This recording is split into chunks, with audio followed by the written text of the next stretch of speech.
Sinceramente, você acredita em tudo que ensinam a você na igreja que frequenta? Acredita que ali realmente falam a palavra de Deus sem misturas? Olá, servos e servas do Senhor. Aqui nós estamos para mais um encontro dessa série chamada Verdade que Liberta. Hoje nós vamos meditar um pouco sobre os mortos e os santos, onde realmente eles estão. Vamos ler a palavra do Senhor e meditar e ver como é que o que nós conseguimos enxergar na palavra do Senhor. Essa é a série Verdade que Liberta e hoje nós estamos no episódio número 5. Hoje eu vou falar sobre algo que toca o coração de todo ser humano. Algo que nenhum de nós escapa. A morte. Quando alguém que amamos parte, queremos acreditar que está bem, que está em paz, que está olhando por nós. E a igreja, ao longo dos séculos, construiu uma teologia que conforta, mas que nem sempre está falando a verdade, como diz a Bíblia. O que acontece com o ser humano quando morre? Vamos perguntar a Deus através da palavra dele? Eclesiastes capítulo 9, versos 5 e 6. Os vivos sabem que morrerão, mas os mortos não sabem coisa nenhuma, nem têm eles mais nenhuma recompensa, pois a sua memória está entregue ao esquecimento. O seu amor, o seu ódio, a sua inveja, já acabaram. Nunca mais terão parte em coisa alguma do que se faz debaixo do sol. Eclesiastes 9, 5 e 6.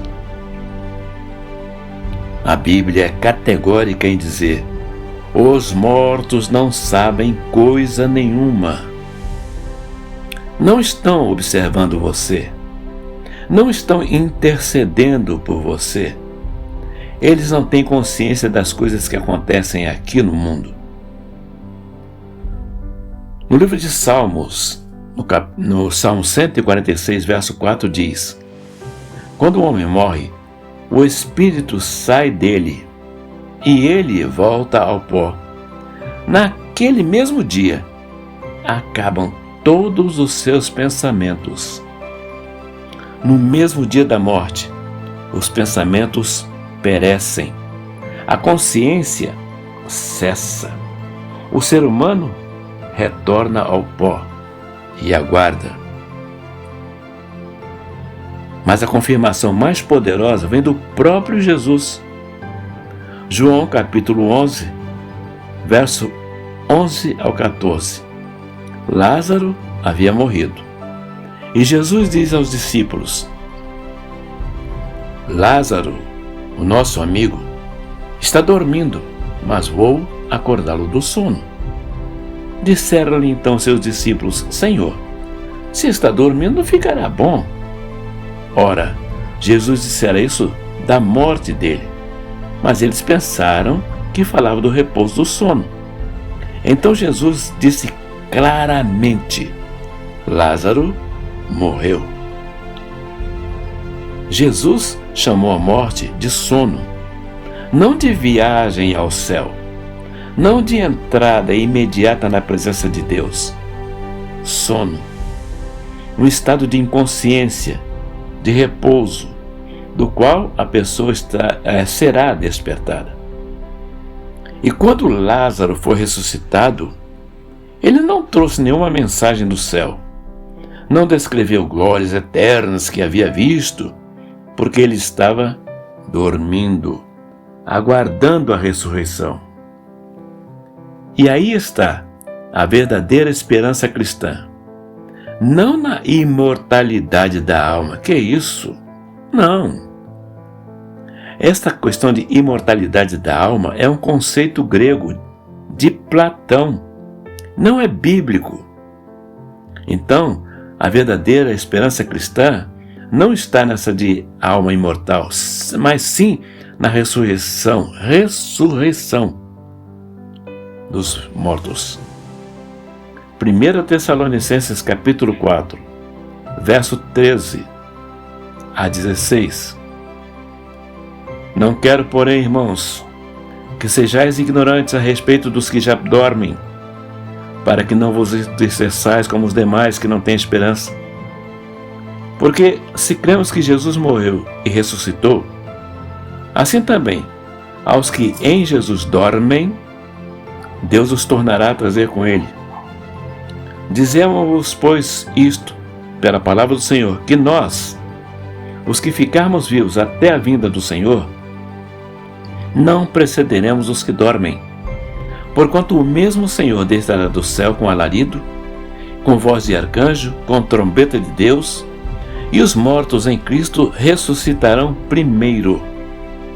1 Tessalonicenses 4, 13 e 16. Os mortos em Cristo ressuscitarão. Futuro, na vinda do Senhor, não agora. Eles tornaram o pó, eles dormem e serão despertados na ressurreição. Essa é a esperança bíblica. Esta é uma esperança real, concreta, poderosa. E o dia de finados? A prática de visitar túmulos, acender velas, orar pelos mortos, tem origem direta das religiões pagãs romanas, especialmente a festa dos Lemúria, quando os romanos faziam rituais para aplacar os espíritos dos mortos. Com a fusão entre o paganismo romano e o catolicismo medieval, esta prática foi absorvida e transformada no dia de Todos os Santos e no dia de finados. A Bíblia não orienta, muito menos não ordena orar pelos mortos. Não porque não os amamos, mas porque eles dormem, aguardando a ressurreição. Nossa oração por eles não os alcança agora. Nossa oração por eles não os ajuda em nada. Nossa esperança neles é que serão despertados. Então, meu amado, minha amada, essa história tem muitas histórias aí pela internet, dizendo que alguém foi ao céu e viu coisas maravilhosas, e depois Deus falou, volta, que não é seu tempo ainda. Isso é história criada para dar like, para render dinheiro para quem faz. Eu poderia fazer uma história dessa e publicar no YouTube. Quem sabe eu poderia até ganhar alguns trocados com isso. Mas isso é satânico. Isso é engano. A começar, e muito bem, eu quero que você entenda muito bem, que essa fusão aconteceu entre o paganismo e o catolicismo medieval. Então, isso não vem de Deus. Isso não é de Deus. Então, meu querido, finados, resumindo, recapitulando, é errado fazer orações pelos mortos, porque os mortos não sabem nada. A Bíblia é clara quando diz, para quem estuda a Bíblia, quem estuda a Bíblia sabe disso. O Senhor Jeová falou, olha, vocês são pó, e você vai voltar a ser pó. Pergunto a você, no livro de Gênesis, Deus falou, olha, um pouco de vocês é pó, vai voltar para o pó, e um pouco de vocês vai para o céu, vai para o inferno? Não, a Bíblia não diz isso. Ele diz, também não diz parte de vocês, ele diz, você é pó, tu és pó, e ao pó tornarás. A Bíblia não ordena orar pelos mortos. Orar pelos mortos está mais para feitiçaria. Pedir bênçãos a mortos é quase pedir bênção a demônios. É quase a mesma coisa. O engano é o mesmo. Então, no próximo dia de finados, se você estiver vivo ou viva, pense bem e haja como um servo, como uma serva de Deus. Finados não tem dia. Finados não tem nada. Finados é pó. E ao pó tornaram. Vamos continuar estudando a palavra do Senhor? Tem muita coisa que nós podemos estudar.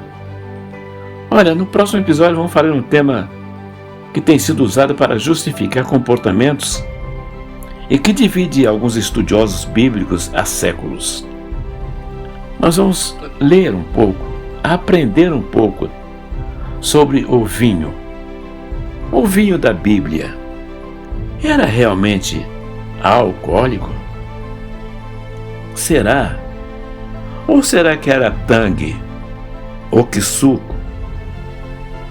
Vamos examinar isso. Será que a Bíblia, quando diz vinho, ela está dizendo refresco? Suco? Ou será que é vinho mesmo que embebeda? Nos veremos na próxima semana. Se você tiver paciência e curiosidade e vontade de aprender a palavra do Senhor, nos veremos na próxima semana. Até lá, fiquem em paz.